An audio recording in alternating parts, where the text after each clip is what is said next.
What's going on, people? It's your man, the YB, back once again. Let's check the audio is working. Mic check, 100%. So, in fact, let's make sure the mic check is actually checking.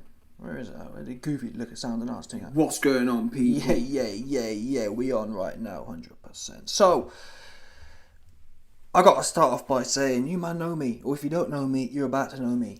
When I'm wrong about something, yeah, I ain't one of these weird ass dudes like Hatman who gonna say, oh, I said that could happen. I didn't.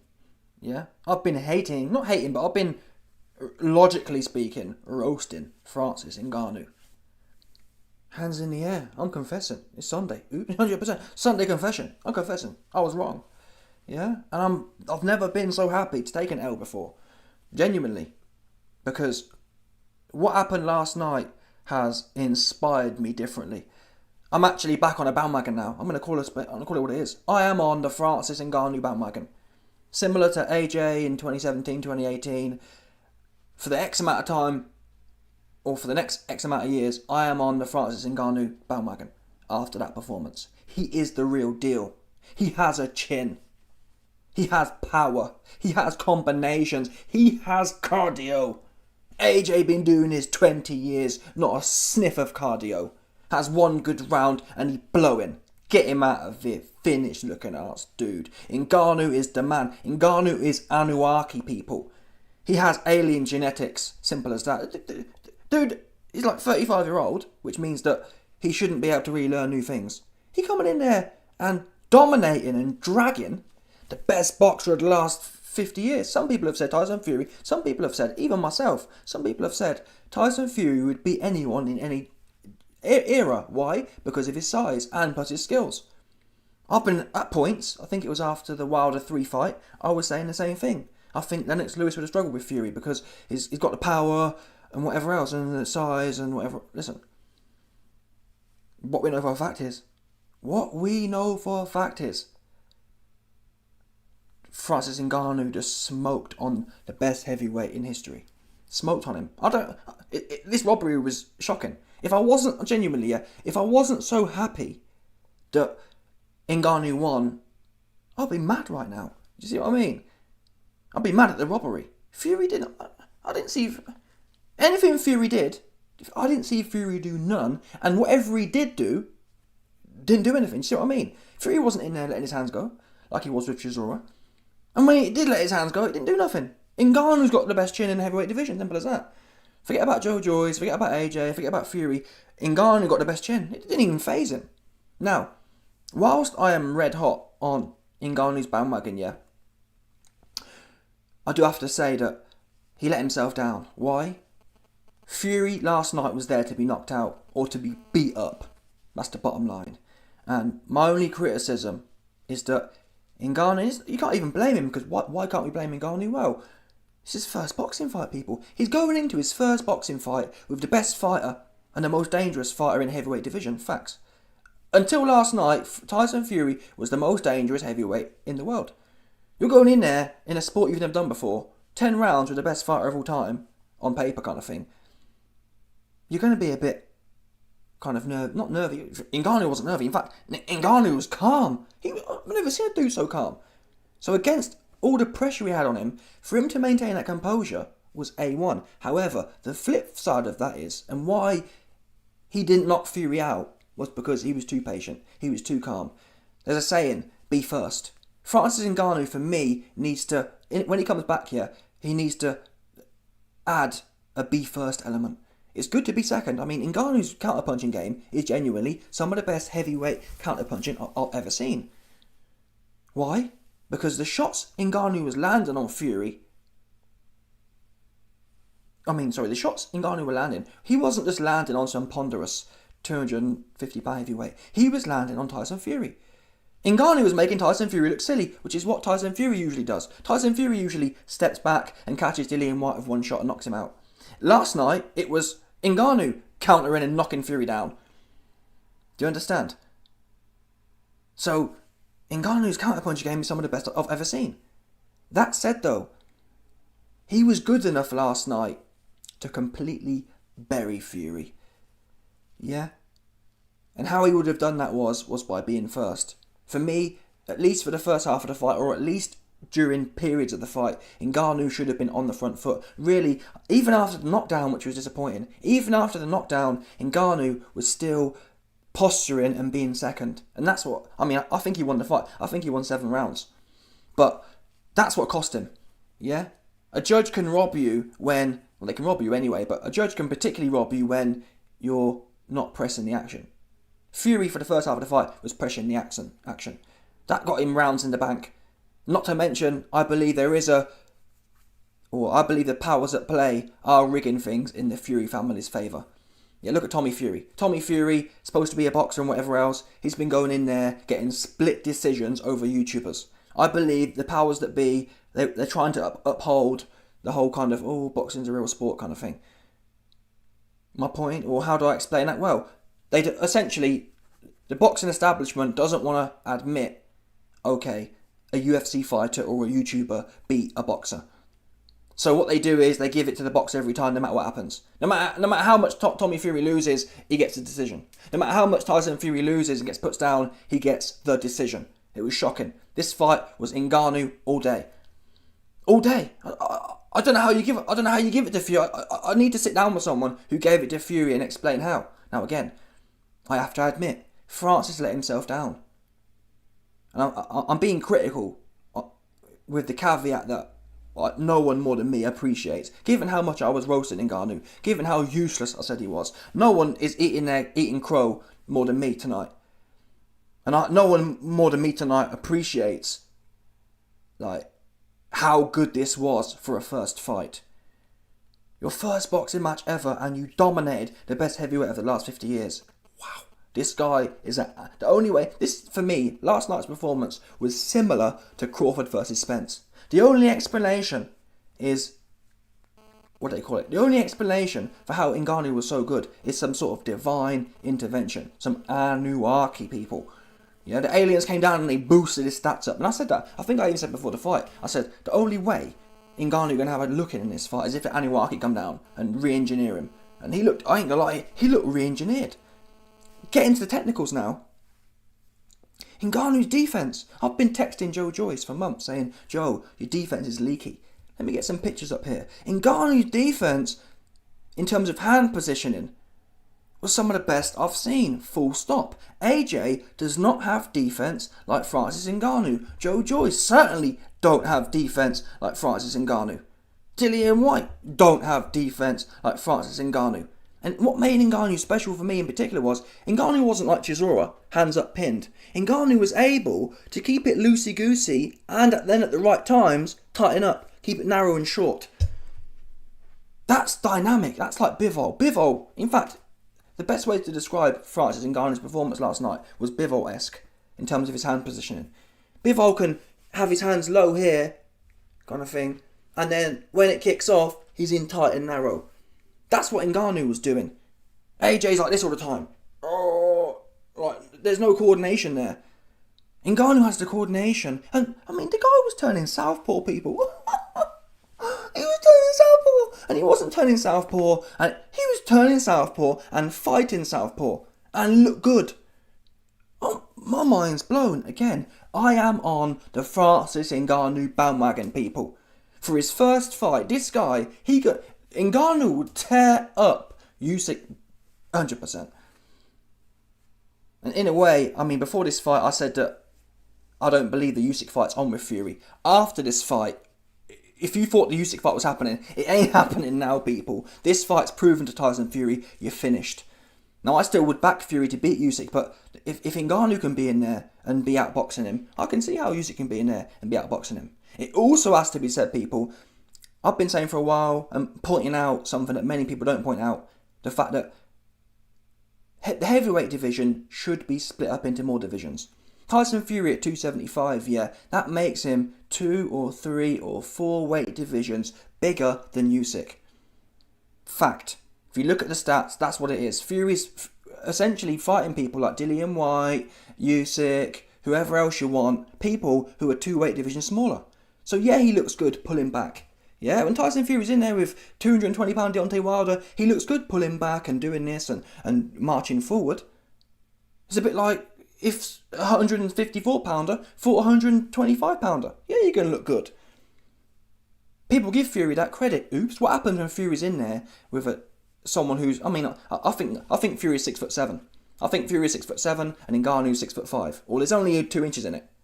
But what happens when you put Fury in there, yeah, with Ngannou, who's the same size as him, the same weight, and actually has power?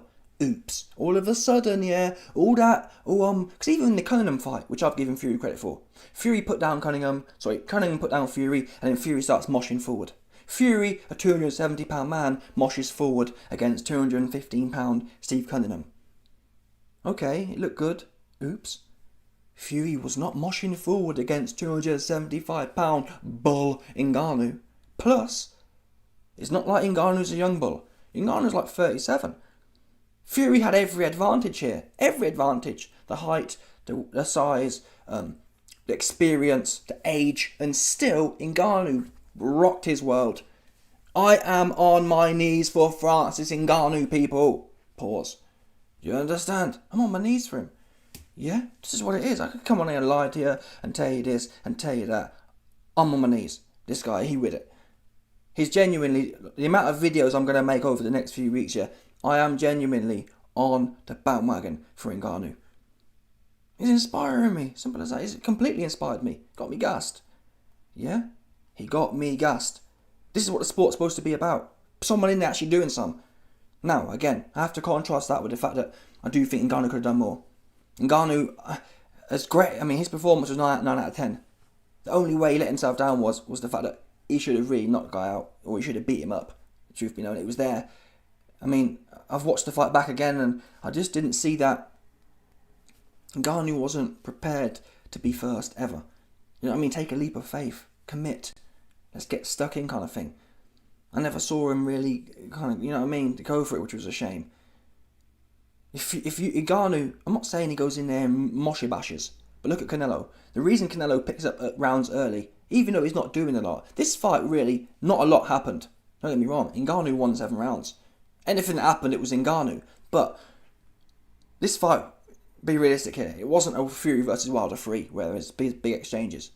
So in a fight, yeah, where there's not a lot going on,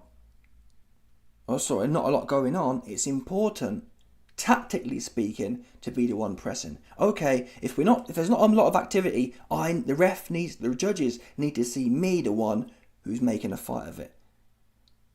Me the one being first.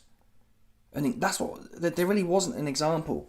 Maybe there was, of course, there probably 1 or twice, but there was never consistent rounds where Ngannou was the one setting the pace, where Ngannou was the one being aggressive. Ngannou was happy to sit back and let Fury do the work, which again, for a man in his first fight, was great.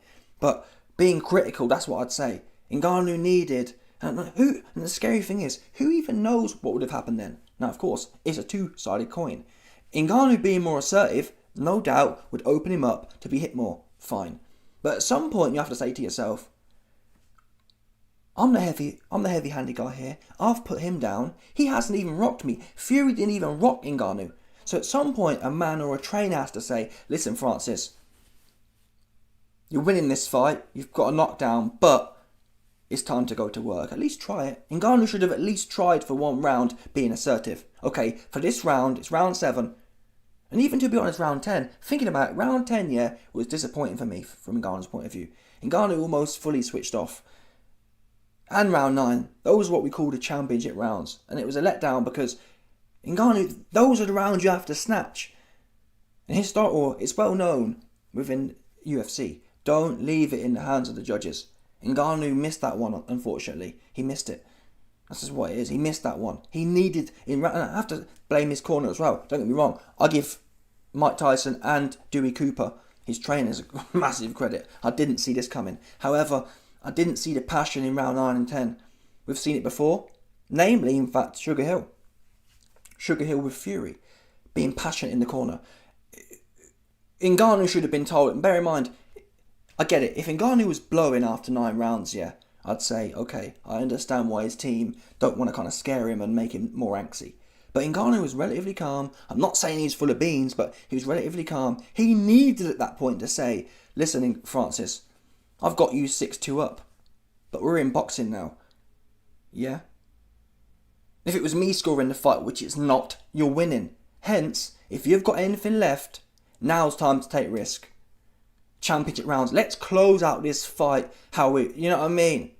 Let's show the world this was just a starting place.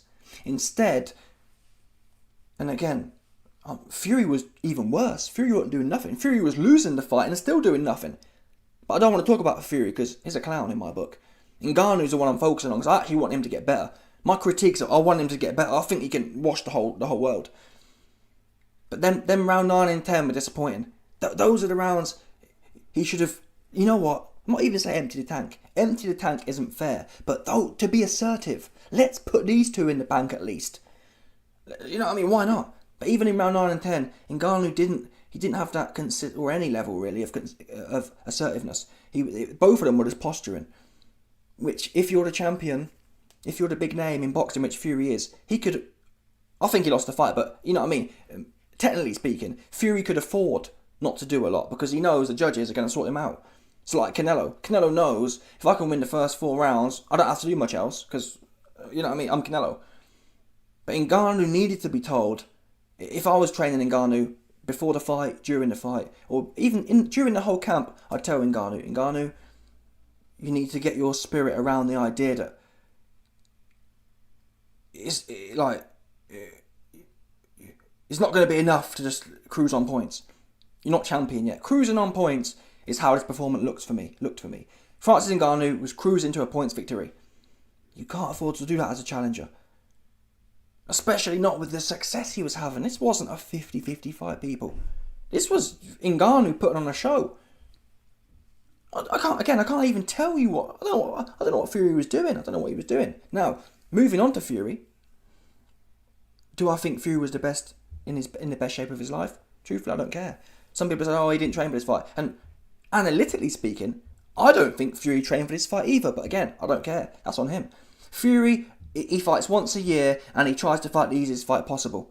Oops. Big bananas peel this should have been. If it wasn't for the corruption, he'd lost this fight, and rightfully so. And it wouldn't have been it wouldn't have been a big upset. Why? Fury didn't really try and win the fight, did he? Show me what round. I give Fury credit. Fury got off the mat. But he never, compare it to the Wilder fight. When Fury got put down against Wilder in the first fight, he came back fighting. Fury never came back fighting with Ngannou. Why? Ngannou can actually fight on the inside. Yeah, and that's why I don't really rate Fury so much anymore.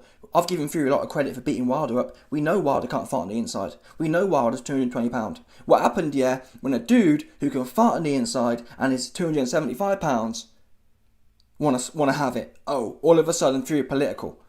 Yeah, all of a sudden Fury ain't Storming Norman anymore. All of a sudden Fury ain't bare knuckle.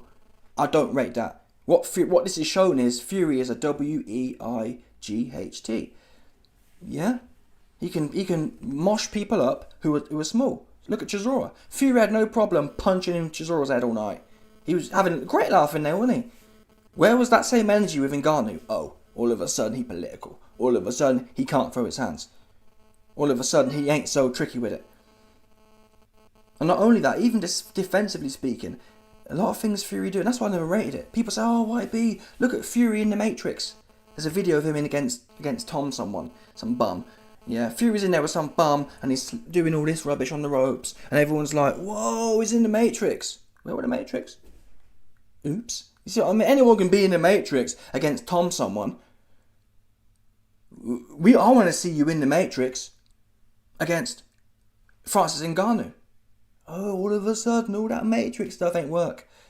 And in fact, it literally didn't work. Like Fury, the commentators even mentioned, Fury usually is able to pull off things like leaning back with his guard down. That works when you're fighting midgets. When you're in there with someone your own size who's quick and you lean back, clop, Fury getting clopped every time. So a lot of the things you man give Fury credit for wasn't actually skill. It was, I'm 6 inches taller than you. And anyone who box knows, being big is you see things in slow motion. You just do. If you fight someone who's 5 inches, 4 inches taller, shorter than you, you try it yourself. You just see it. You're like, it's mad. It's a bird's eye view. Fury lost that. And all of a sudden he looked average. Now again, Do I think Fury was having his best day? Do I think Fury had his best camp? Number one, I don't care. But number two, realistically speaking, no, I don't. I don't think Fury trained. I think Fury fought, and he's been saying a lot about, I'm doing it for the money. I think Fury thought, wow, I'm going to get paid 50 million bucks, as I did. I thought Fury was going to get paid 50 million to have a Chisora 2 rerun. I even said that I think Chisora would have done better than Ngannou. Because at least Chisora has a tight guard and was able to just kind of survive. I thought Ngannou was going to be in a loosey-goosey, gassed out of his mind after 2 rounds and then just mollywopped all over the place. Instead, I didn't even see him get hit. And even based on that, like in terms of scoring fights, I don't score fights traditionally. You know that. I score fights on, I take in everything. I take in all the information. So for example, if you have never boxed a day in your life, and you're in a 10-round fight with someone who's been doing it 20 years, who's a champion, yeah? If you're debuting in a fight against a world champion, and it's 10 rounds, and you win 4 rounds, for me, you won the fight. Yeah? What's a world champion, 20-year-old boxer doing with an old, Ngannou's old people, with an old, inexperienced man? What are you doing losing 4 rounds? Oops, you lost the fight. Ngannou, he won 6, 7, or 8 rounds anyway, and a knockdown. Even if you think Ngannou only won 5 rounds, he got a knockdown as well. Oopsie doopsie. There's no way he lost less than, there's no way he won less than 5. And even if you say he won 4, it'd be a draw. There's no way he won 4 rounds. There's no way. Fury wasn't doing nothing. I can't even give Fury 4 rounds. He just didn't do nothing. And you know me anyway. In general, if I see a knockdown, yeah, like if you knock someone down and they don't knock you down and they don't do much else, you've won the fight. In terms of how I score things. If the fight's pretty flip-floppy, this fight for me was flip-floppy. So in a fight where it's a bit iffy and nothing's really going on and you get a knockdown, you won the fight. Oops. No man wants to be on the floor in front of his wife. So for a man to put another man on the floor, that's worth more weight than just 1 point. In my book. Ngannou won this fight. Tragic robbery. And I want to see the rematch because Ngannou can only get better. But then again, so can Fury. But still, let's see it. Yeah, let's see it. But unfortunately, people, moving on somewhat, I don't think after this fight, Fury was encouraged by the Dubois fight. Yeah? He thought, oh, Usyk's sweet. And he is. If Fury was encouraged after the Dubois fight, after that fight, and Fury wasn't enjoying it, you can watch his face. He was like, shell shot, like, damn, this guy rocking my world kind of thing. So, if Fury historically for the last year or so has not been wanting to fight Usyk. Is he scared? Is he not scared? I don't care. Let's talk the facts. The facts are he has been avoiding Usyk for whatever reason. Now, if you're avoiding Usyk for whatever reason, and you go in there with Francis Ngannou and go life and death and get put down, based on what I saw with Ngannou, I think Usyk could put Fury down. I don't think Fury's got a chin. Any chin he had's gone. It wasn't a massive shot to put Fury down. It was a flash knockdown, but it put him down. If Ngannou can put you down at Usyk can. Or Usyk can certainly give you more trouble than I thought he would. That fight for me, I'd still back Fury. Before I'd have told you Fury will stop Usyk. No, Fury will win that fight on points. It might even be a mixed points. But certainly now, I'd have told you Usyk has no chance. Usyk now is a 60-40 underdog against Fury. Some people say 50-50, I can see that. For me, I have to back Fury because of the size. If Fury and Usyk were both 270 pounds, it'd be Usyk all day. But I have to believe size of 40 pounds is going to be just too much of a golf. Anyway, let's get to some of your comments, man. My doggy, big shout out to my doggy Jaden Anthony for coming through. Jaden Anthony, man, he holding it down. He got the membership, he got the exclusive content. My doggy Jaden, let's bring onto the screen actually, quick time. Let's see what my doggy said. My doggy Jaden said, Wilder fans need to allow it, saying this proves Fury cheated against Wilder. It's not Fury's fault, Wilder's stick legs and Eritrean chin. Yeah, listen people, forget about Wilder. Yeah, and in fact, this fight, I told bare people today, this fight actually PISSED'd me off. Why? Boxers are useless. Dillian White, get out of here, man. I've been saying for years, someone to beat Fury will be like AJ, the old AJ. You go in there, stiff jab, and then wing away. Big, heavy-handed. A heavy-handed man will beat Fury. And Ngannou actually is who I imagined AJ would be, if that makes sense.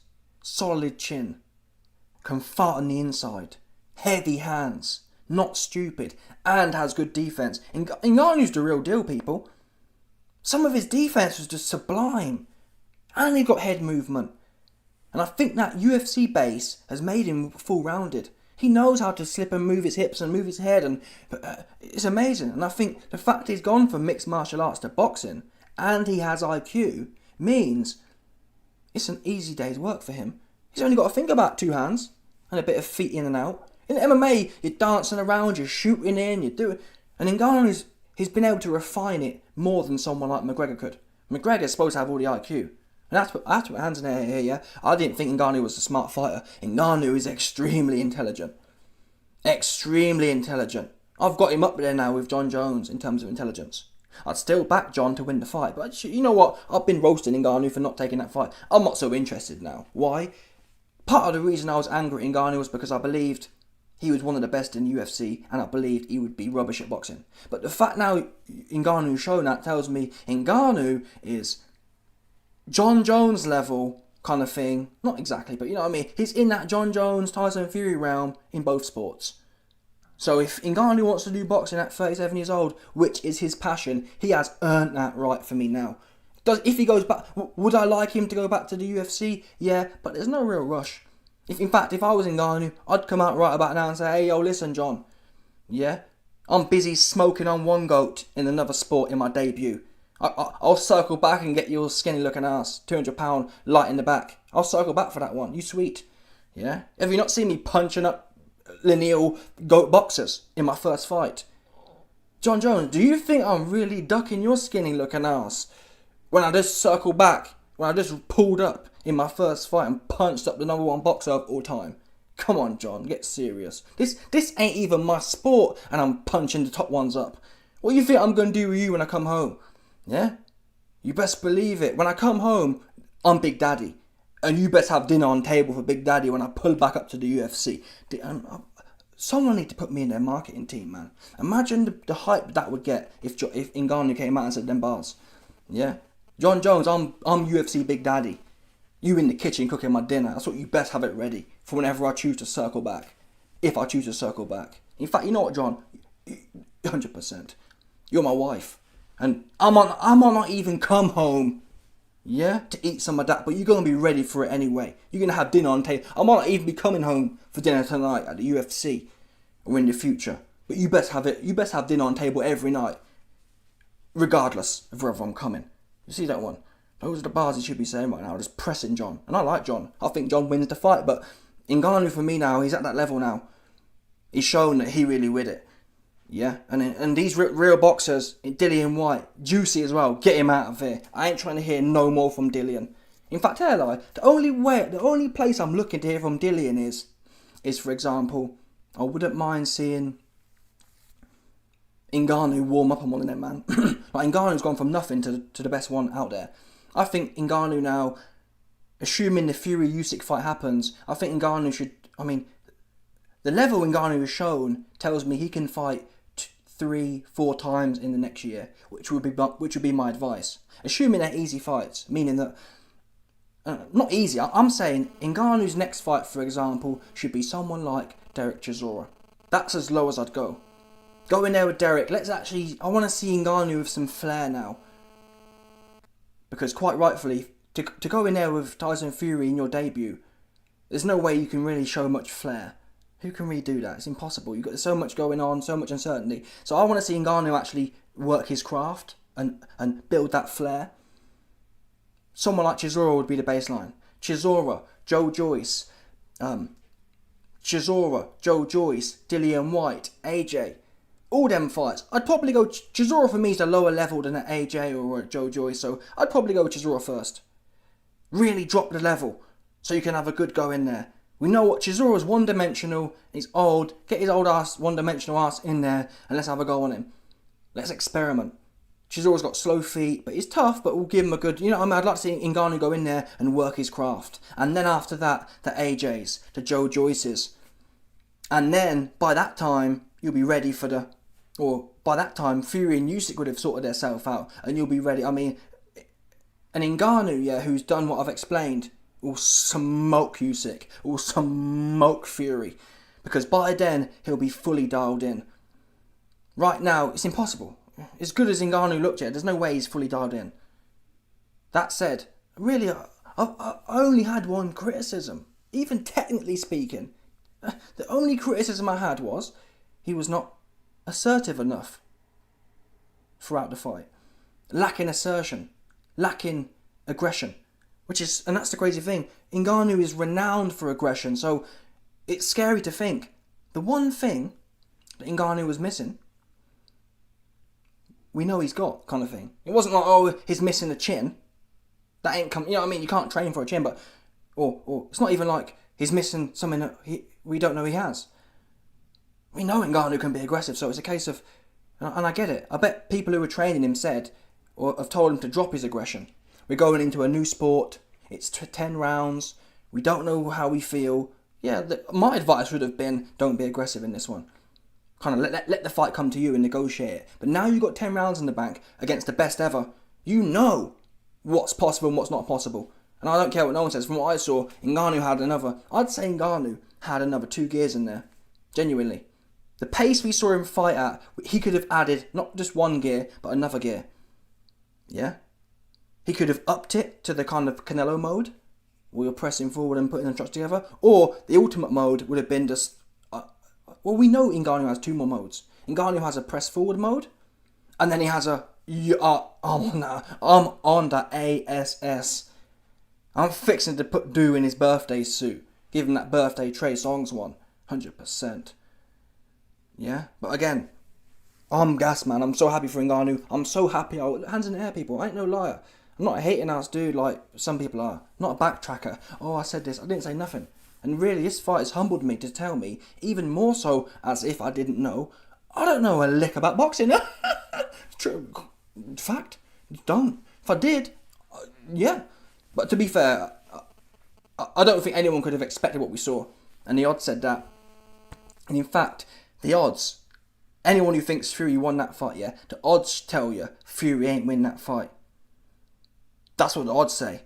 Because, guess what? The fight ended as Ngannou the favourite. And I actually believe that odds should be used these days to, as a basis, get rid of judges. Yeah? People's money, the money line is what people are prepared to back.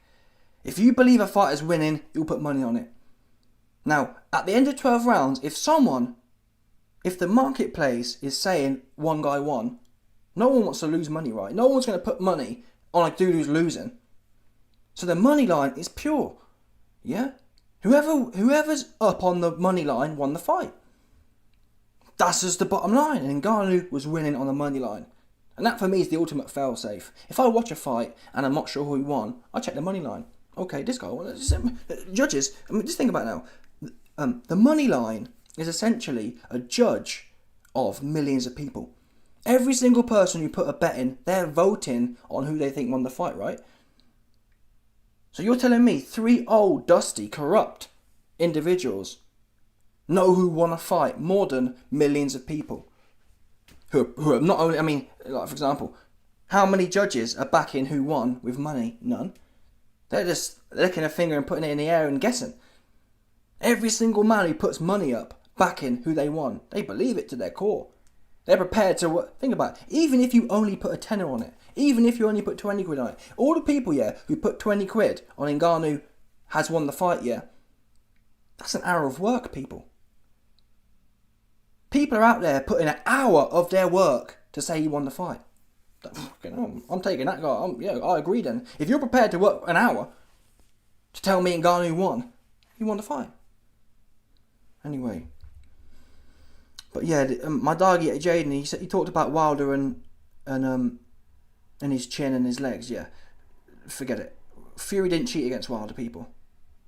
Because even in the third fight, Wilder got beat up. Wilder has no chin.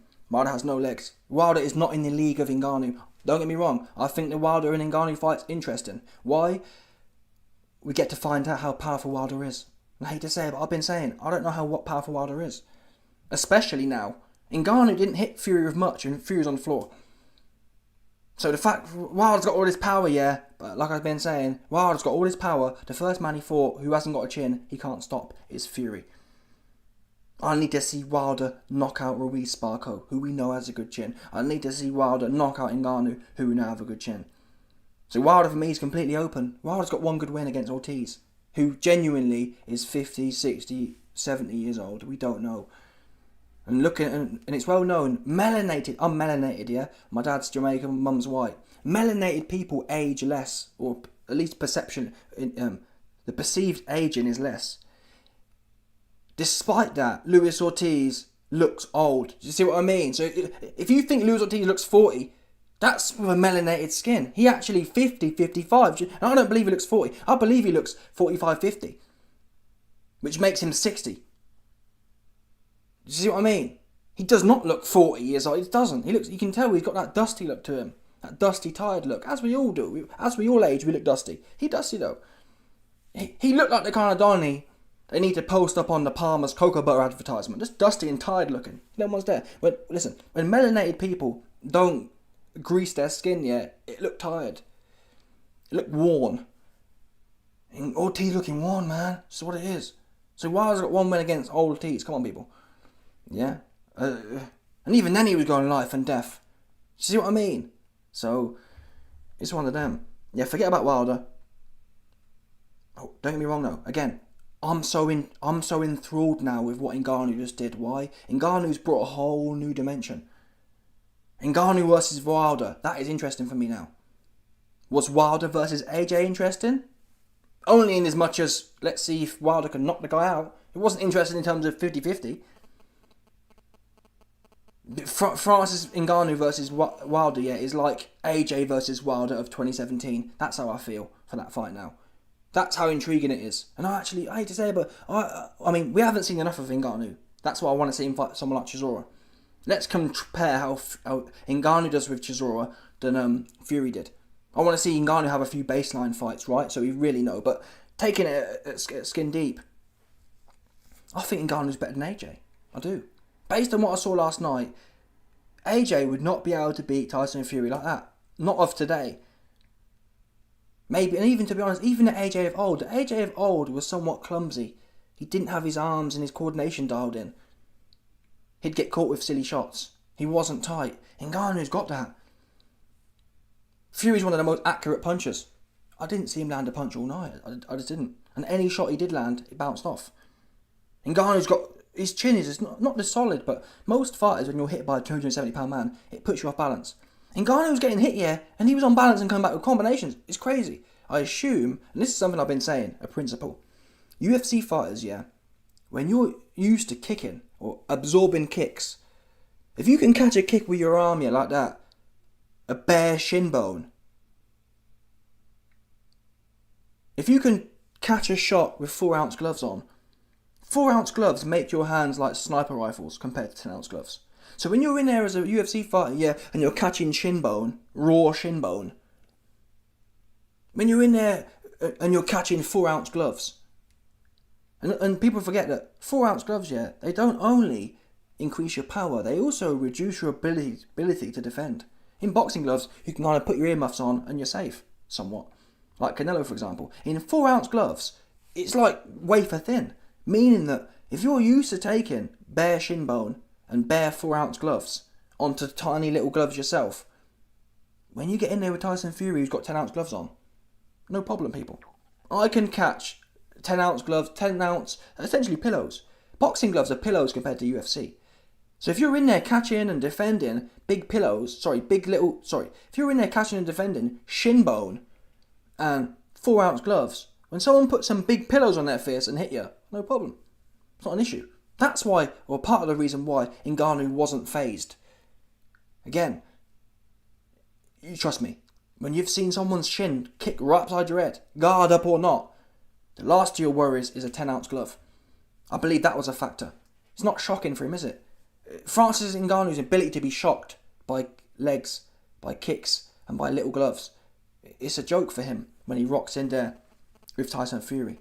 Now, I'm going to get some of your comments, but I want to plug this quick time. Your man, the YB, been working hard in the basement, 100%. And we've launched this new range. The comment, it'll be pinned in the comment section, it'll be pinned in the chat, yeah? www.bonfire.com/BJS. Yeah, Bonfire, BONFIRE.com/Billy Joe. And these are people, these are leaked exclusives. Yeah, leaked exclusive merch. You ain't find this one nowhere else. Look at the guy getting popped. Parental advisory, folks. Yeah, this is the merch we've got patterned up right now. 100%. Black, midnight navy, camo green. Listen, man, any military donnies out there, you know you want this swagger.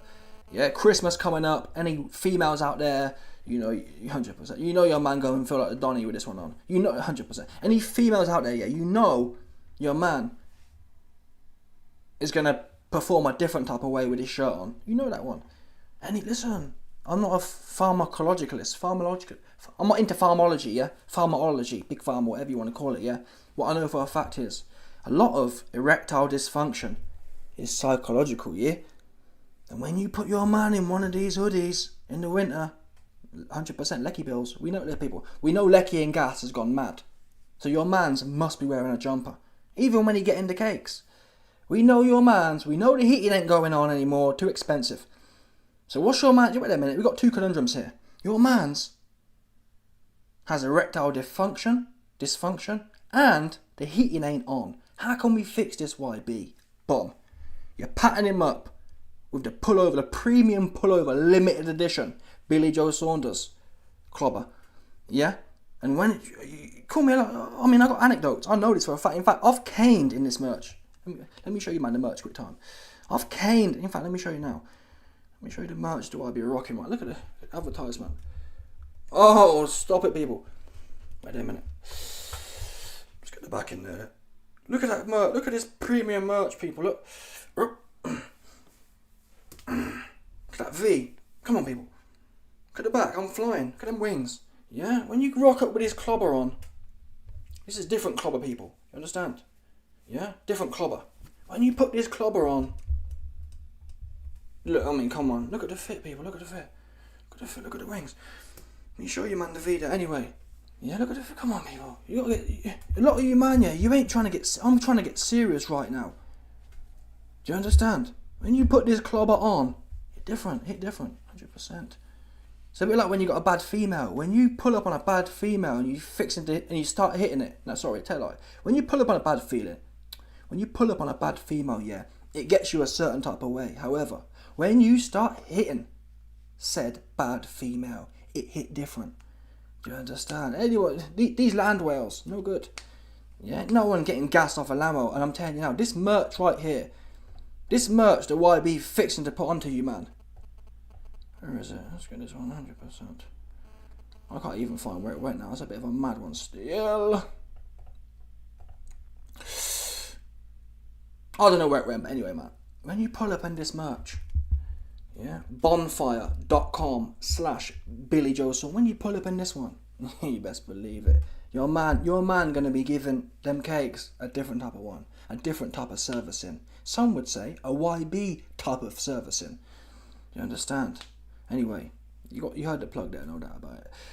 Bonfire.com/BJS. Link in the comment section pinned. You understand, people? Yeah. Anyway, let's get back to the comments and what you man was saying. Because there's a few comments in here still. I think there's a few comments in here still. Where are we? So, Mbongo crossed the desert for this fight. Fury was also quick to downplay the chance in hell of him versus Usyk actually happening now. Oh no, I didn't hear that. What did he say? What did Fury say? YB, Ngannou literally built a raft made of wood and sailed from Wakanda to pop Fury's cherry. Nice merch for sure. You people, come on, man. You man gotta get serious with this. A lot of corny dudes out there, yeah, they come out with their corny shirt. This ain't no corny thing. I was rocking this. I was posted in London for a few weeks. My doggy Adam flew in. My doggy Isaiah flew in. Yeah, you best believe it. I'm out here. No doubt. Yeah, and no, there ain't no Billy Joe ain't gonna do nothing. What Billy Joe gonna do? Nothing.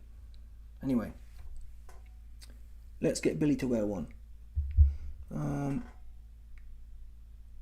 YB on the sales thing. He's a businessman. Listen, I ain't gonna lie to you. The YB broke right now. The YB got to start selling things. You best believe an OnlyFans coming soon. YB gonna get his baby dick out, no doubt. Oh, big love to my doggy Porter for coming through. My doggy Porter came through and said, boosting the man the YB's coin. Listen, we must salute it. Yeah, we must salute that one. Big love, brother. In fact, let me check this as well. I can't believe where that thing's gone. It's kind of... I'm trying to find... Why you always lying? Oh my God. I don't even know, people. I'm sorry for the technical difficulties right now. But it's one of them. Display. Yeah. No, here we go. We're back, people. Carlisle's back with a bang. Yeah? I want to take a flight with my fam. Take a flight. Back on the merch team, man. So you man appreciate. Look at this. Boom. Pattern. Boom. Red. Oh, stop it. They're killing them with the red. Oh, the grey. Oh, the yellow, people. Oh, look at it. I don't even know what this is, but it sounded cool. Gildan. Yeah? If you might listen. Which one of you Donnies want to be posted up in the Gildan soft style pullover hoodie? Yeah? Shutting down the corner side. Who want to rock that? Who don't want to rock that? The better question is, who ain't fixing to rock that one? Mid-weight. We've got all the different weights, people. This one's hard as well. You understand? This one's hard. I love crew necks. I stay rocking crew necks. When the YB pulled up to... I'm not sure I got a photo of it, but yeah, you best believe it. Anyway, let's get back on the things. Back to the point here still. So, comments, that's what we're going to do.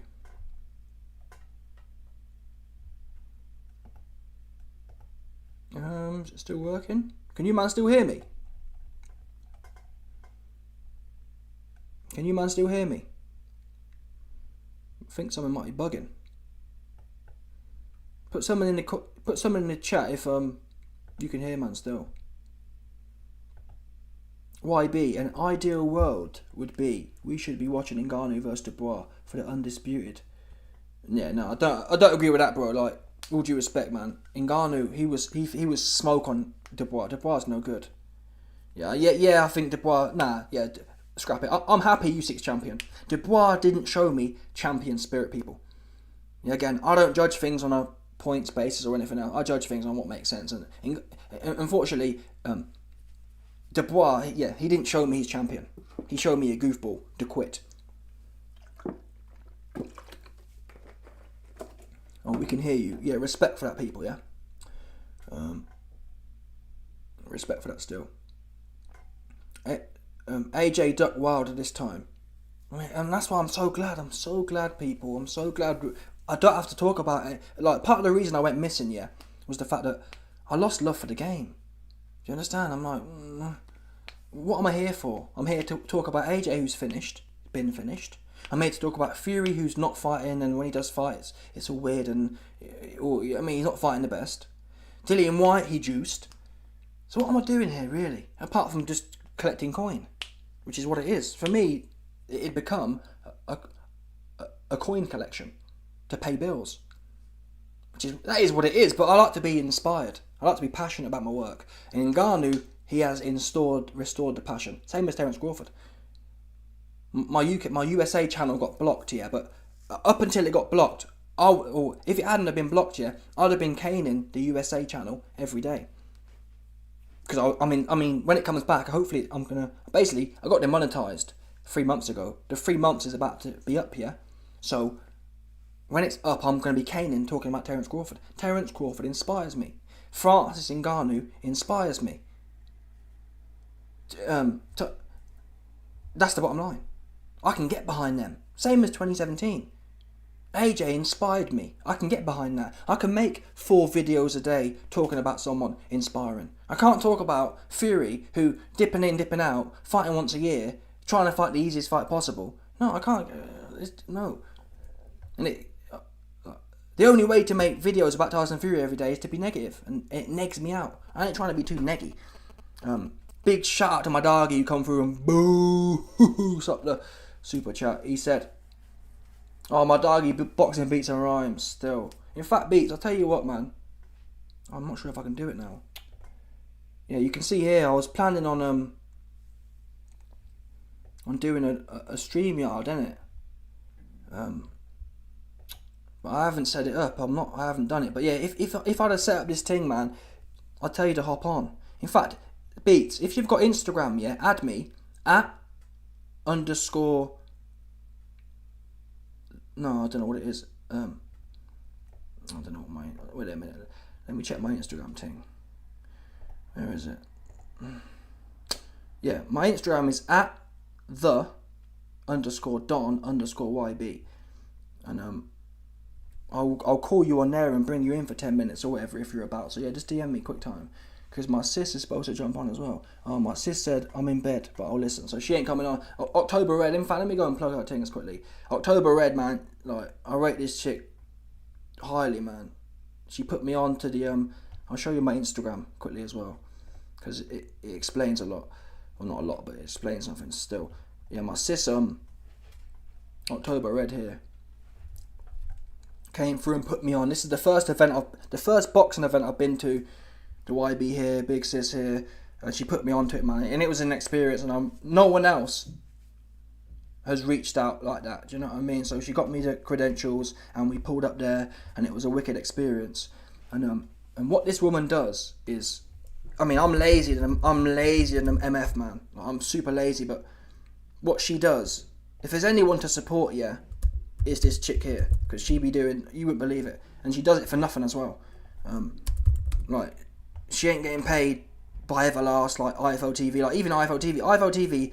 Yeah, I mean, I give Coogan credit. Coogan started from the bottom in as much as he was the trailblazer. What people don't know is Coogan was sponsored by Eddie Hearn. Eddie Hearn was paying Coogan a stipend of like $3,000 a month to film all this content. Oh, look at it. Look at the quality here. This chick here, and all these videos, they're not pulled videos. This chick, she actually out here going to the ground roots events, going to all the events she can get into, travelling on her own ticket to get to them, to put these videos. I mean, look at the quality of the DPs here. Look, sharp. This is corporate grade. Do you understand? She has corporate grade content, and also she's not a shill either. She don't have the dead questions. She actually brings some personality to it, man. So all you man out there, yeah, this is what you need to support. October Red. In fact, I'll plug her thing in the chat now, because she be if you're interested in real boxing, yeah, she who you need to hit up. Because I ain't really serious with it. She's serious. You know what I mean? Like Boxing Social, all them ones. She one of them, but a real one. And it's annoying that she keeps telling me, and I'm happy, but she keeps telling me that I'm happy what I'm doing, and I'm happy that she's happy that she's doing it. I'm just saying, people like her, she deserves to get blow up, to blow up, man. I'm lazy. Like, all due respect, man. I'll make a 20-minute video and bang it out, no editing, no nothing. So do I deserve to blow up? Well, there's other bums who have blown up, but as far as putting work in, I don't deserve it. She deserve it. Do you know what I mean? As far as deserving things go, she deserves to blow, man. So yeah, she travelled all around the world, all around the country as well. Drive to Manchester, drive to London. She really with it. So yeah, please, man, support this chick. If you don't support me, this chick, 100%. Even this chick, anyway. You understand? But let's have a look at some more comments. My doggy Porter came through.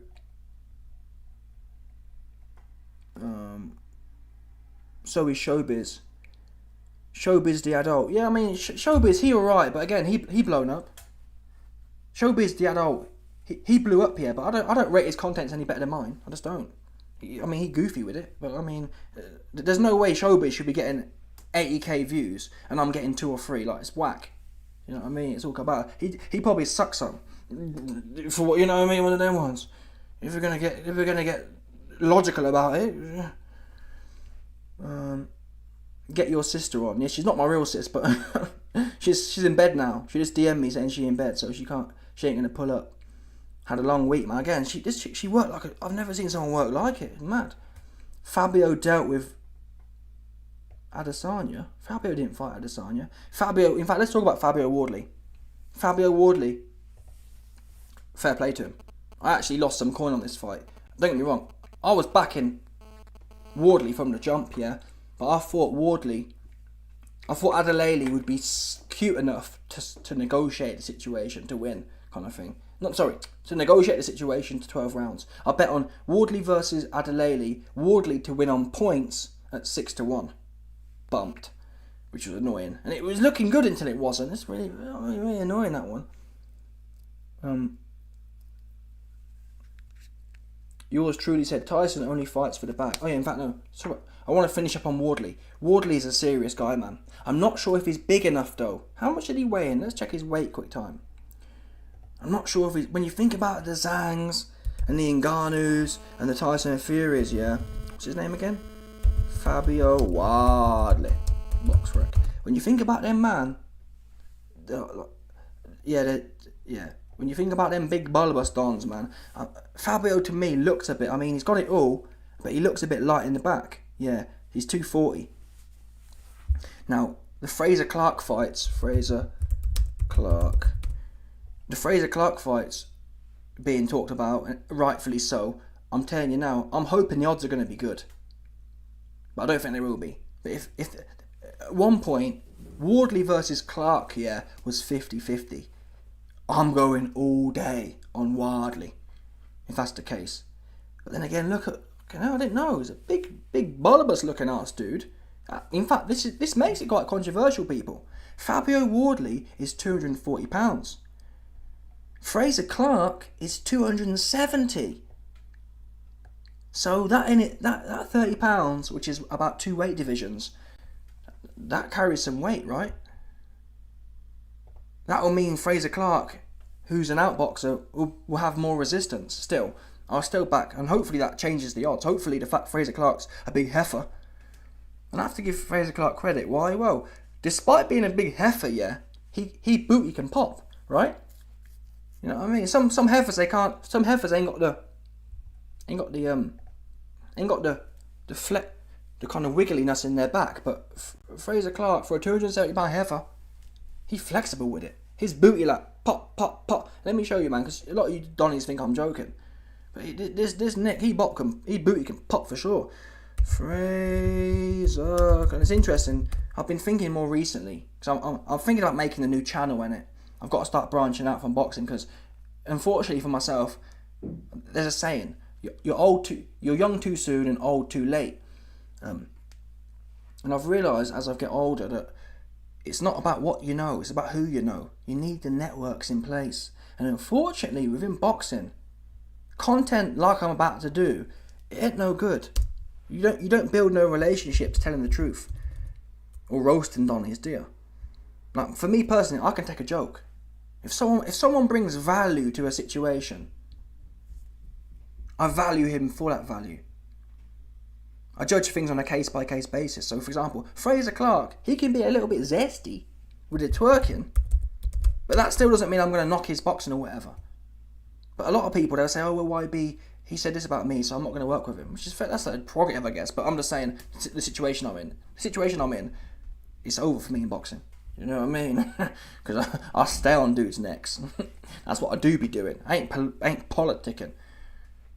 But on hindsight, it's all well and good saying you ain't politicking. Well, look where you're at. You're 30-year-old and you're in the basement, YB. So, oops. Who really winning here? Yeah? Here we go. Let's have a look at this, Donnie. So, today has been eventful. Just finished training, gone onto my Insta, checked my DMs, and I've been messaged by a new page, basically blackmailing me, saying they've got a video of me and they're going to release it and send it to all social media outlets and former opponents. They want money, basically. They're trying to blackmail me.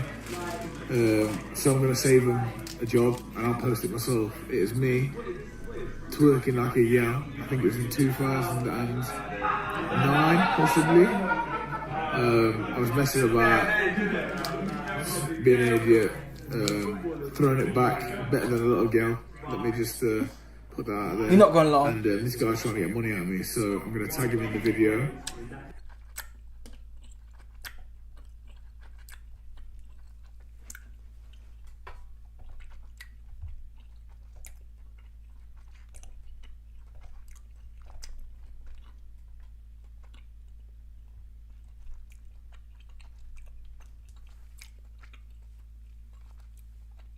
Wow. In the silence, just appreciate this, people. 270-pound boxer. Wow, that booty popping. I swear down, yeah. It's videos like that that inspire me to jump on Grindr. Do you know what I'm thinking? Damn. If I knew 10 years ago, if I knew a man could make their booty pop like that, who's to say I wouldn't be deep in the Grindr right now? Instead, you man, the YB is suffering a life-denying experience on Hinge. Isn't that one there? Yeah? 40 matches and 2 dates. And it was the dead ones as well. It's like, wow. You know, how are you going to have 40 matches and 2 dates, and the 2 dates that come through are dead? Weak. Do you know what I mean? It's the bulkers. It's always the bulkers, man. You notice that one these days. On dating apps, yeah, it's always the bulkers who are on it. All the nice things, they flaky. With me, at least. That's because I ain't a mogger. If I was a mogger, innit? It needs to be a mogger. Anyway. Let's get back onto the comment section here right now.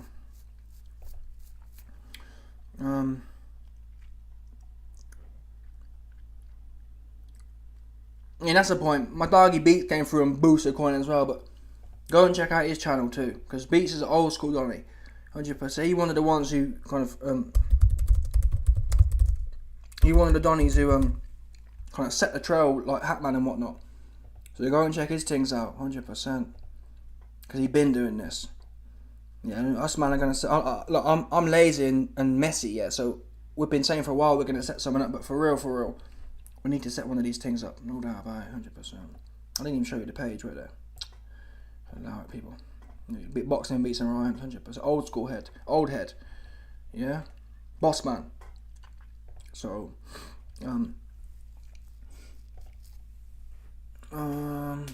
YB, poor YB, too eager to jump on a bandwagon. No, it's not about. Listen, call it what you want, man. I ain't gonna lie to you. If you want to call it a bandwagon, call it a bandwagon. What Ngannou showed was not bandwagonable. Yeah? He was in his debut performance, people. His first performance of his career in a sport. And we know from previous examples that MMA is not boxing. Look at Ngannou, look at McGregor versus Floyd.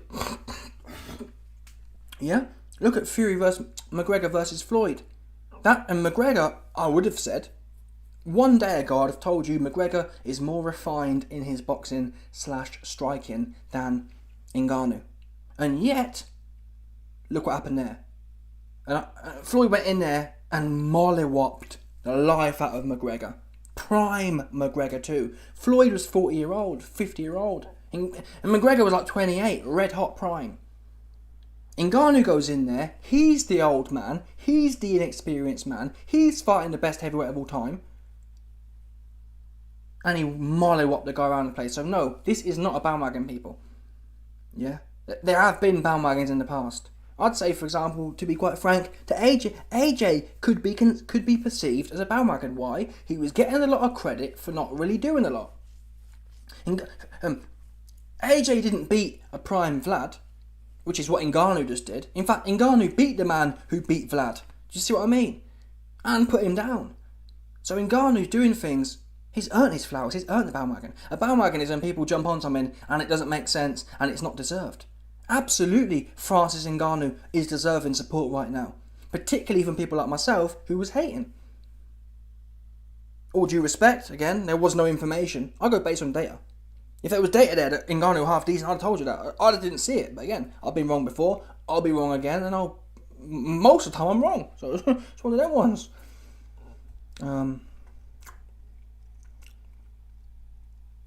Fury looked like he has his butt cheeks out at his waist. Well, Fabio Wardley versus Daniel DeQuitt. That's interesting. But to be honest, Daniel DeQuitt doesn't deserve it.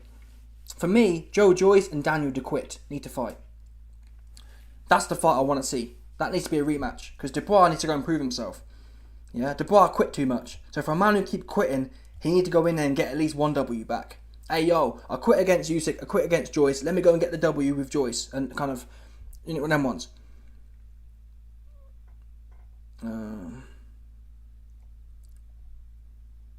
Twerking 8 o'clock will get sparked. YB be up at 4:30 milking the cows. Dillian White feeds chickens and Chisora plows. Fury got the bag and got out of Saudi as fast as possible. I'm not sure if that's what you'd call it. I don't know what happened to Fury out of Saudi because he smoked on. From what I heard, the reason Fury left Saudi quickly is because he don't want to run into Ngannou again, does he? Let's be real here. Yeah, if Ngannou catches on to how sweet Fury was, Fury don't want none of that, does he? Fury was lucky that Ngannou's a bit green. Because if Ngannou really knew how good he was, it would have been a wrap for Fury. Do you know what I mean? If Ngannou was confident, wow, it would have been bad for Fury.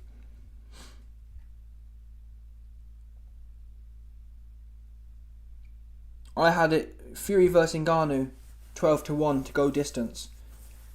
Yeah, it's a nice bet if you can get it. Yeah, 12-1. Yeah, I didn't see this coming at all, but I never do, so it's not really a big revelation still. Fury wasted his prime on Safari and Schwartz. Yep, these are all arguments. Now, again, I refuse at this point to take away from Ngannou. To sit there and say, Fury didn't train, and Fury's not the prime. Ngannou's 37. Fury's 33. Oops. So the prime talk's irrelevant, and whether Fury trained or not. Again, don't get me wrong. I do believe Fury would be better in a rematch. Equally, Ngannou, people, to go from your first fight, the leap is exponential. Can Fury be better? Yeah. But we know the limits of Fury now. Ngannou, we do not know the limits of. What happens, for example, if Ngannou is able to develop a double jab and something heavy on the end? Like Canelo, like Errol Spence. We don't even know if people can take Ngannou's power yet. We don't, people.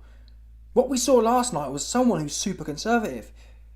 We do not know what happens if Ngannou goes in there and actually presses forward. What happens here when a man has to take 2 jabs in the face from Ngannou and a big uppercut? 2 jabs in the face from Ngannou and a big right hand. Again, like Canelo does it. Canelo goes pop, pop, bang, and whips it in. Pop, pop, wham. You know what I mean? That's what Canelo does. Errol Spence do the same thing. Pop, pop, wham, wham. Yeah? So, what happens then? Now, the flip side is, it opens up Ngannou more. It does, but that's not the point. Ngannou is a hammer. What happens? We need to find out the scope of what happens when a hammer starts hammering. We do not know that yet. This was Ngannou completely reserved, completely conservative. What happens when we dial that assertiveness dial up? Because right now, from what I saw with Ngannou and Fury, in terms of FIFA stats, Ngannou was operating at 50% balanced.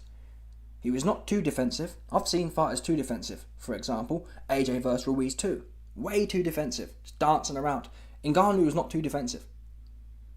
Equally, Ngannou was not Errol Spence. He was not Canelo. He was genuinely balanced. I want to see that assertion turned up to 75%. And that's scary, people. For all we know, Ngannou's that heavy-handed, he's going to get that jab going. I mean, Fury's face was already touched. What happens when Ngannou's jab's popping in there as well? Followed up by, Fury and his dad talk about pop, pop, bang. Fury can't punch. What happens when Ngannou is pop, pop, banging people? You see that? That's why I'm hyped up now. That's why I'm full of beans. I'm genuinely like, wow, the game's red hot again, people. Ngannou has revived boxing, for me at least. And anyone who's serious about the game can appreciate that. My doggy AC came through and said, I bet on the fight to go the distance and Fury points win. But he didn't deserve it. I'm saying a draw or Ngannou win. Shouts out to making the merch here. One love, brother. I appreciate that, my doggy AC. He always jumping in the cut and supporting, so I rate that still. Yeah, man, I can't lie to you though. I just thought Ngannou was useless. From what I saw on the pads, people say it a lot, yeah. He's playing possum. He putting out bad videos. I think Ngannou put out bad videos. Let me show you some of the pictures that I took. And in fact, it's funny. I sent Joe Joyce a picture of I sent Joe Joyce a picture, or a few pictures of Ngannou, because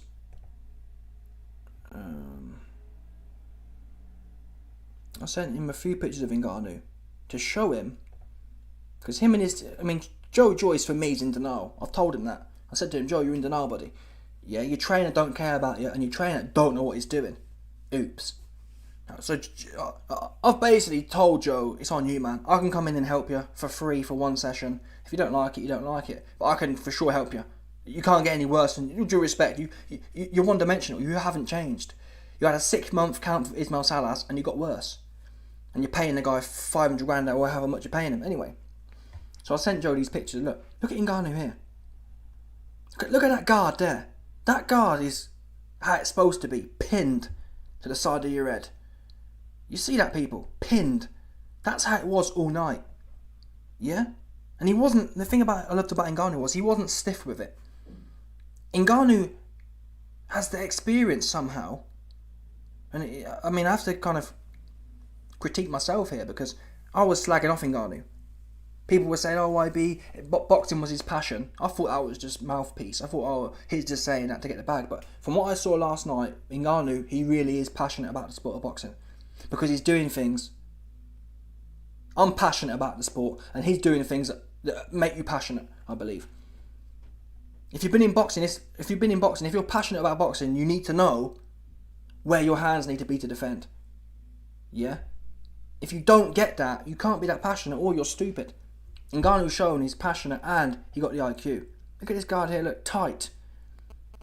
And you can say, oh, but his lead hands... Listen, again, what made Ngannou's performance so impressive for me was the fact that he had the dynamic guard, like Bivol, as I said at the start of the video. Bivol has a guard here where he can have it low, here, and then when Canelo steps in, he's in tight. Those are the best guards. Same as Terence Crawford. Terence Crawford, his hands can be low, but he knows where they need to be at different times. That's what Ngannou showed. Ngannou showed he can be pinned here, but also be here and catch. Do you know what I'm saying? Bring it in tight. Keep it narrow. And that's what really, it turned me on to Ngannou, man, because one of my criticisms before the fight was Ngannou's defense is leaky. And I thought Fury would be punching holes straight through him. I said that I think Chisora will do better because Chisora at least can defend. Anyway, let's get to the other pictures. Look, here we go again. Look at this. This is, for me, how I perceive boxing here. This for me is literally like PORN. Look at this. Look how tight this is. So Ngannou's jabbing or fending Fury off. Look where his backhand is. So many people can't... Oh, let me see if you can see it. Yeah, so many people don't get this. They don't get it. All they can think about is one thing at a time, which is obvious kind of thing. But top level, high IQ means you can think of 3 or 4 things at once. Ngannou here, he's thinking about his head not being in the air.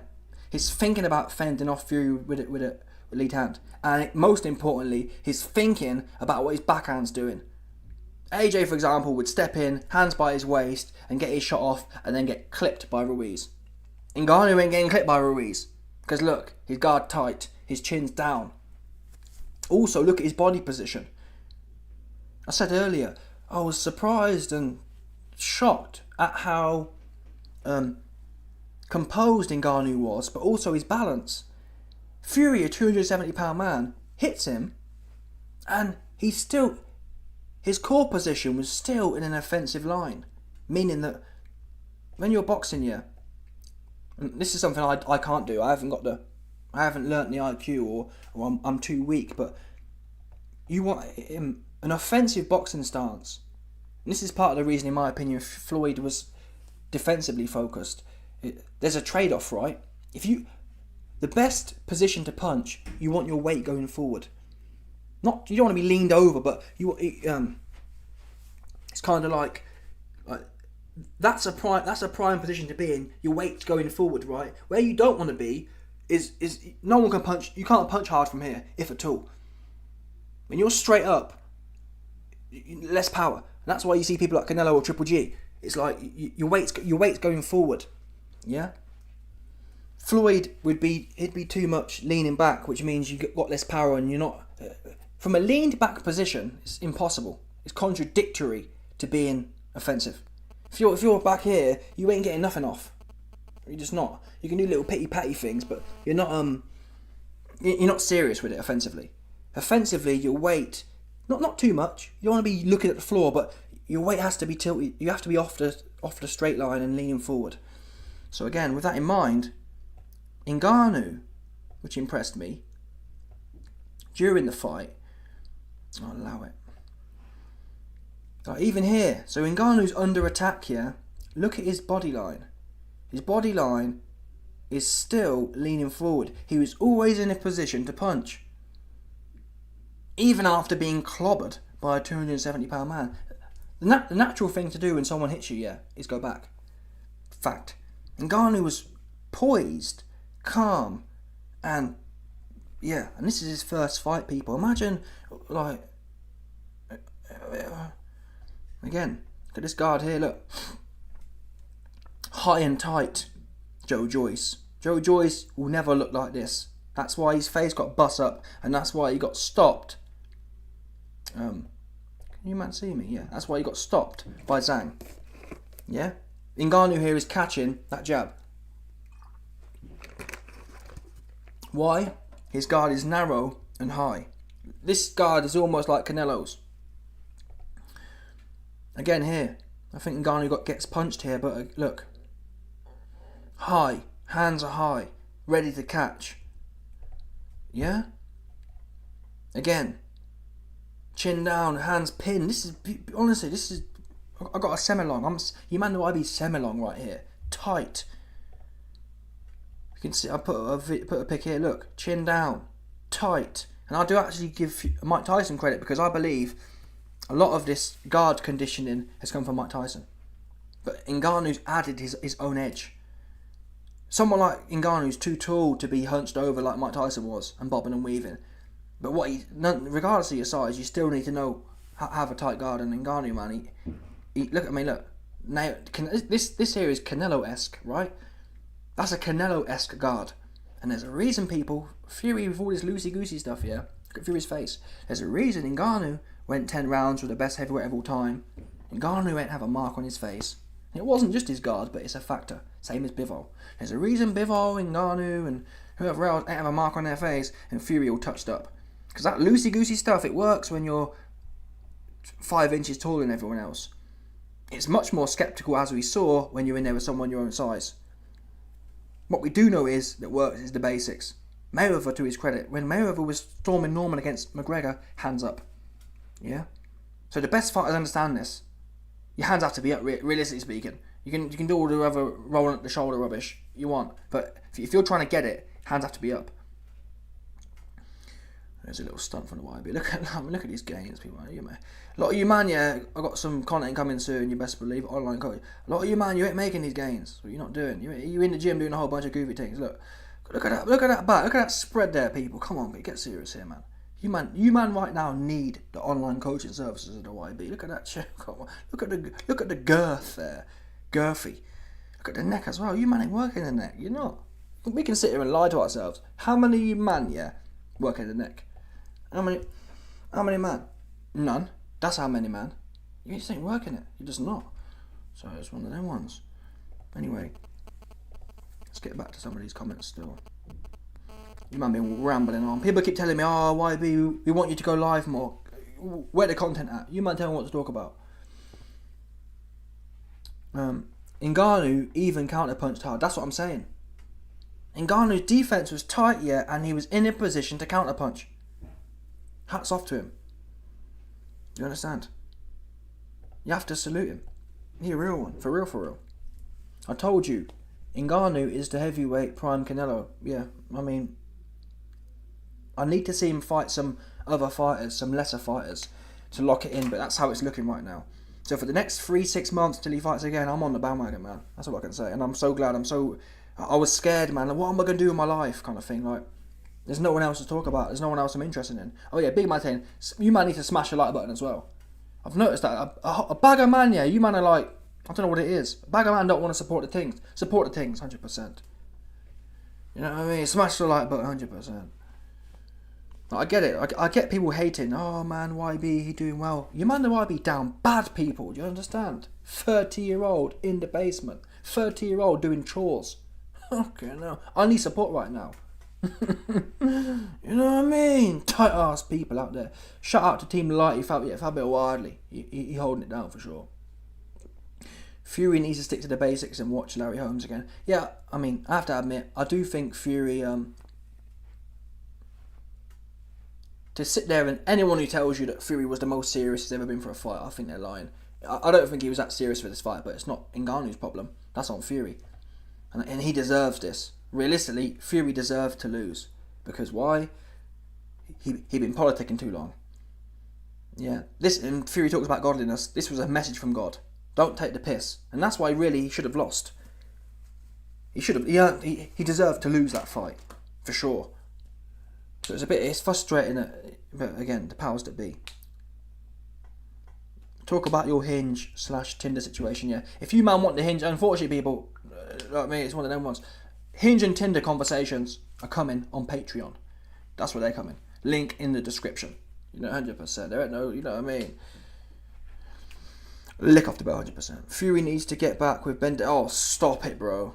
That's the last thing he needs. But I don't know actually. Fury needs to get back Ben Davison. If Fury gets back with Ben Davison, he'll turn into a runner, which may be the only way he beats Ngannou. Because he ain't gonna. The problem with Fury is Fury fell in love with his power after fighting 220-pound Deontay Wilder, right? It might be the case. It's looking like the case that you look good versus people who can't punch. But then again, look at the Usyk fight. Fury will look punchable, Fury will look half dangerous against Usyk. Why? Usyk's small and Usyk can't punch himself. Really, it's only Ngannou who Fury can't get away with it with, in my opinion. Because Wilder is smoked. What's the other goofball? AJ is finished. So yeah, it's only Ngannou. And I think Fury will duck that fight no matter what now. One thing for sure, Fury Ngannou 2 will never happen. Never. If anything, Fury will fight Usyk now.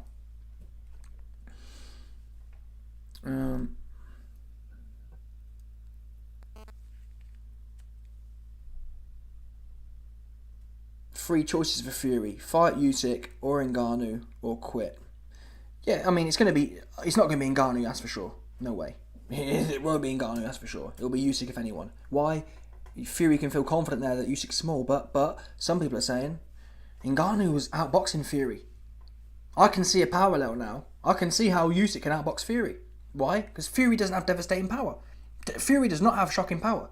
The reason Canelo can do what he does is he hits people once on the arm, and most people don't want to know because he's got devastating power. Fury's not going to put the fear of God into Usyk, I don't believe. He's not. YB, are you up for Ty in the Misfits? I've told Ty and Booth. Me and Ty can get on for sure. Yeah? I've been trying to set it up behind these closed doors, but like I told you, I haven't got no relationships. I said to Coogan. I saw Coogan at the event, at the Misfits event. I said to him, Coogan, if you can get me and Tyrone on the bill, I'll smoke him for you. And Coogan was like, oh, I can't do this, I can't do that. So I don't know what to tell you people. I don't have the network. I can't do it. So it's one of them.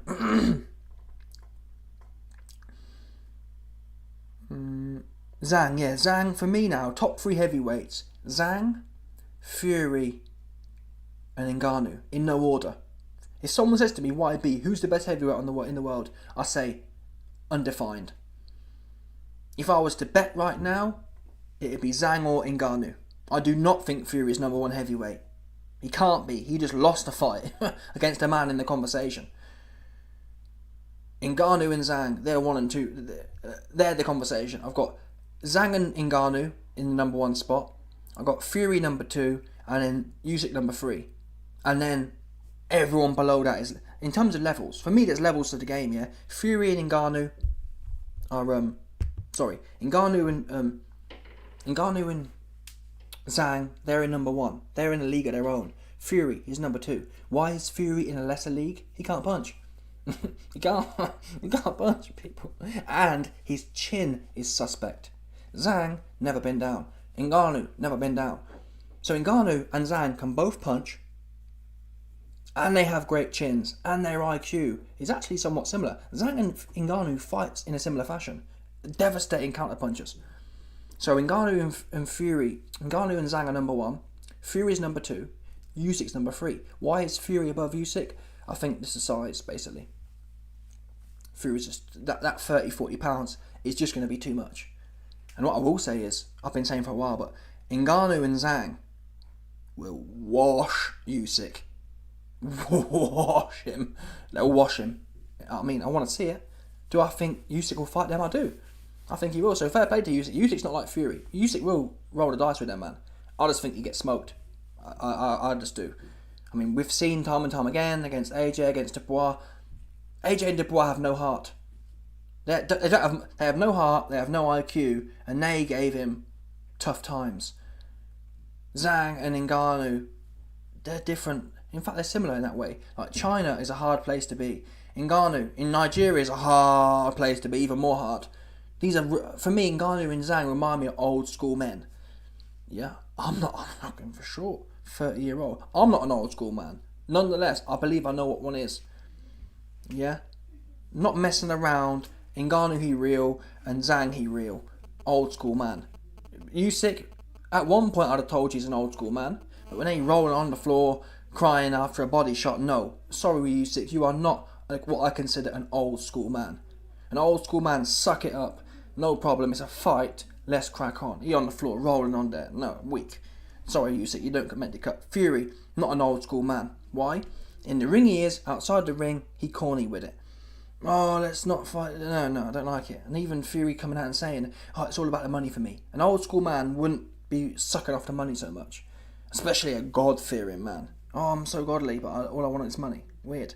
Have a bit of pride. I'm here to show I'm the baddest man. That's what a man would do, right? Not, oh, I'm here to show that I can count the most coins. No.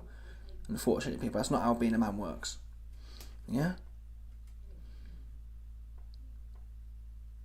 Zhang Ngannou is a serious fight, yeah. But you know what, bro? I don't even want to see that fight. I don't want to see it. Why?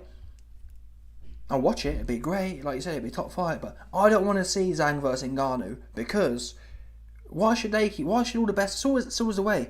It's always the best, like Joe Joyce and Zhang. I don't want to see Joe Joyce and Zhang at the time. Why? Why should Joe Joyce and Zhang burn each other out? Meanwhile, Fury's fighting Chisora. Meanwhile, AJ's fighting Franklin. Meanwhile, you know what I'm saying? No. It's about time these best guys stop taking each other out and start fighting the people with the belts. Zhang versus Usyk, yes, I'm down for that. Ngannou versus Usyk, yes. But Francis versus Zhang, that can happen later for me. I want to see him, but bear in mind, AJ, yeah, his team have been doing a lot of woofing. I will beat Zhang, I will beat Ngannou. Let's see it, Eddie. You said you can't make a Deontay Wilder fight. What? Zhang and Ngannou will roll on, dude. They'll wash, dude. 100%. Anyway, people. YB versus Sporting Icons. Sporting Icons is too old. Yeah, you know that. Anyway, let me one more shameless plug, people, yeah? This is your man, the YB's merch. Pinned in the comment section of this video. Yeah? No doubt about this one.